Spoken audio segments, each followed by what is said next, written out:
Ya, semenjak film Spider-Verse terbaru keluar, gue makin terobses-obses sama Miles Morales. Tapi sebelum kita bahas film yang kedua, ada baiknya kita bahas film yang pertama dulu, Spider-Man Into the Verse. Film ini sangat berkontribusi terhadap perkembangan sinematografi dunia, khususnya karena Golden Scene ini. Tapi kalian tahu nggak, yang bikin scene ini jadi bener-bener sekeren itu bukan cuma karena visualnya, tapi juga karena skrip yang membangun dan psikologi di baliknya. Penasaran? Yuk subscribe dulu, kita bahas sama-sama di Cineside.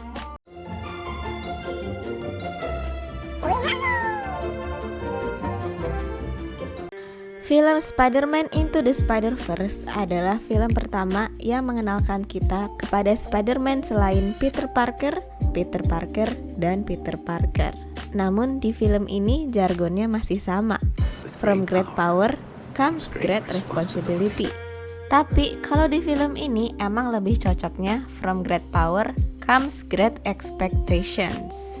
Di film ini, great powernya Miles Morales bukan hanya super power Spider-Man-nya saja, tapi juga IQ dia yang superior. Jadi di film ini sebenarnya terdapat dua universe dalam satu film, sama seperti film Across the Spider-Verse. Tapi bedanya ini bukan antara universe Miles dengan universe Peter Parker lainnya, tapi antara universe Miles sebagai anak dan murid dan universe Miles sebagai Spider-Man, yang akan kita bahas secara paralel sebagai berikut. Nah, jadi kita akan ngebahas antara dua parallel universe ini karena mereka sama-sama mempunyai canon event yang sama.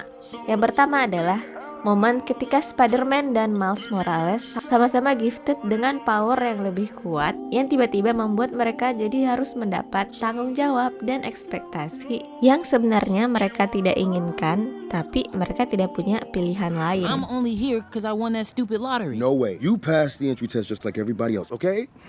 We all make choices in life. It doesn't feel like I have a choice. You right now. don't.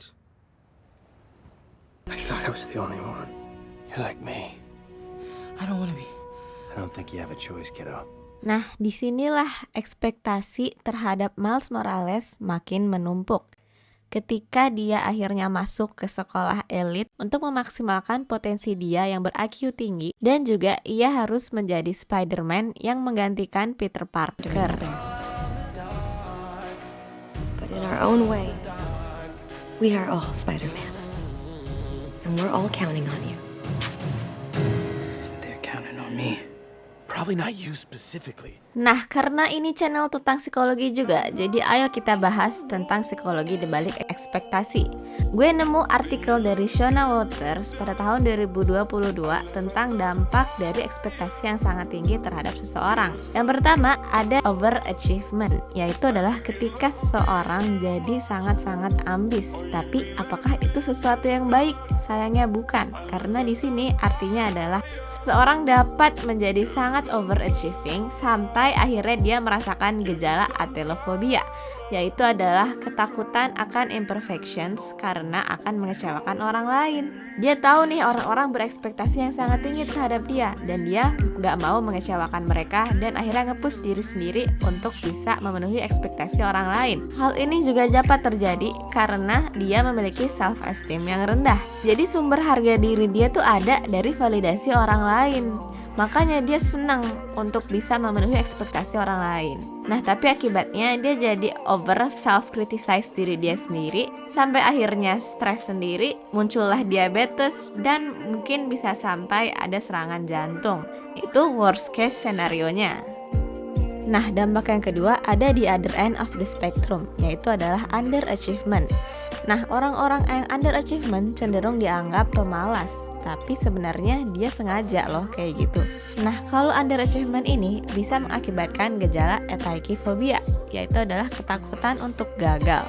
Karena dia tahu orang-orang sangat mengandalkan dia untuk sukses, tapi dia melihat kalau misalnya dia gagal, pasti orang-orang itu akan kecewa. Jadi daripada dia berusaha dan ujung-ujungnya gagal, dia mending gak usah usaha sama sekali. Dan kedua juga ada gejala achievemophobia, yaitu adalah ketakutan untuk sukses. Sebaliknya dia juga merasa kalau misalnya dia sukses itu akan memenuhi ekspektasi orang lain, dan pasti ekspektasi itu akan bertambah pada dia. Jadi daripada orang-orang makin terus berekspektasi terhadap dia mending gak usah usaha juga, biar gak usah sukses. Nah, jadi itu sedikit pengetahuan terhadap dampak dari tingginya ekspektasi terhadap seseorang. Nah, yuk kita sekarang aplikasikan terhadap ceritanya Miles Morales. Nah, ini ada canon event dari kedua universe yang sebenarnya intinya tuh sama persis, yaitu adalah kerasnya ekspektasi terhadap Miles Morales. Ini akan gue play tanpa gue edit, tanpa gue mute untuk melihat betapa serupanya mereka.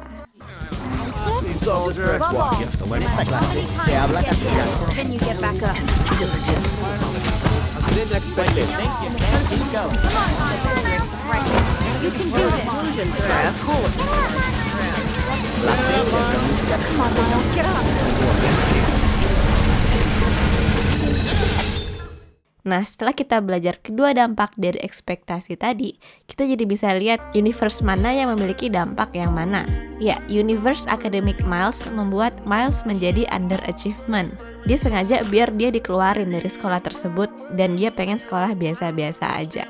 Karena dia nggak mau memenuhi ekspektasi dari kedua orang tuanya. Dan sebaliknya, di universe Spider-Man, Miles berusaha sangat keras. Dia ingin bisa memenuhi ekspektasi orang-orang terhadap dia kalau dia bisa menjadi Spider-Man yang menyelamatkan Brooklyn dan mengembalikan teman-temannya ke universe mereka masing-masing. Tapi di sini bedanya, karena di sini Miles baru aja jadi pahlawan kemarin sore, dia jadi belum memiliki jam terbang yang cukup banyak dan masih prematur untuk mengendalikan kekuatannya. Dan kalau kalian perhatiin, coping mekanismenya sama, yaitu adalah dengan cara kabur dan pergi ke Uncle Aaron. Dan inilah yang dilakukan Miles di kedua universe. Sehingga klimaks terjadi ketika tiba-tiba Uncle Aaron meninggal. Just keep going. Just keep going. Disinilah anomali terjadi. Ketika Spider-Man mengalahkan The Prowler, tapi Miles Morales harus kehilangan pamannya. Dan sampailah ke titik terendah Miles Morales ketika dia mengecewakan Spider People karena dianggap tidak mampu untuk mengalahkan Kingpin. There, you gotta tell them I can do this. Then Venom strike me right now. Or turn invisible on command so you can get past me.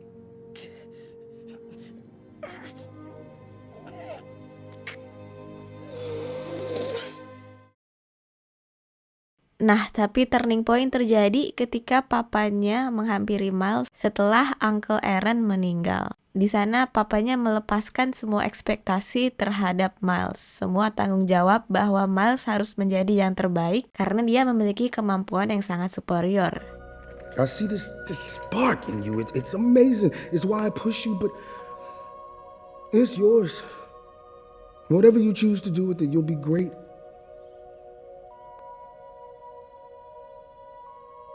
Dan ternyata inilah yang Miles butuhkan. Ia seakan mendapat izin dan restu untuk akhirnya bebas menjadi diri dia sendiri, yang kemudian menjadi versi diri dia yang terbaik di antara Miles Morales dan Spider-Man.